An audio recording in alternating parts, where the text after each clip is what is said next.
I belong to the Indoor Air Quality Association, and I think this is just a fantastic group to belong to.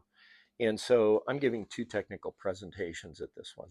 And one is going to be on attics. The national remediation standards are not sufficient enough to cover, to allow for the remediation of the surfaces of the underside of a roof and still protect the home.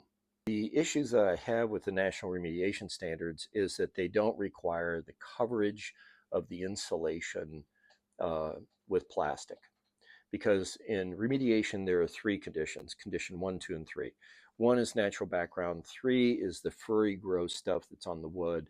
Condition 2 is dust, it wafts off the surface. So when you do mold remediation, you're creating millions of spores per cubic meter of air, and that's going to drop into the most porous place in your entire home.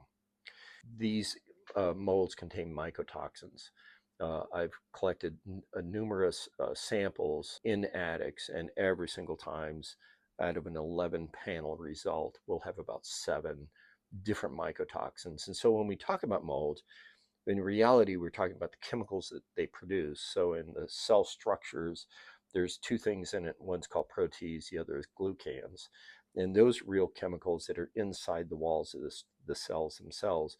But on the surface of the spores, you have mycotoxins. And there's lots and lots of different mycotoxins. And so we want to make sure that when the remediation is finished, all this debris does not go into your insulation. That's really serious. So if you're going to have to hire a company to help you with some remediation in your attic, you make sure that they cover that insulation with plastic, and they use negative air pressure, and they use engineering controls of protecting the building and the occupants from the activity. We compare proposals from other companies. Most folks don't do it right. I made a presentation in the preparation or the comparison of mold remediation companies on their proposals. Try to find that, and you'll learn a lot about what to do and what not to do.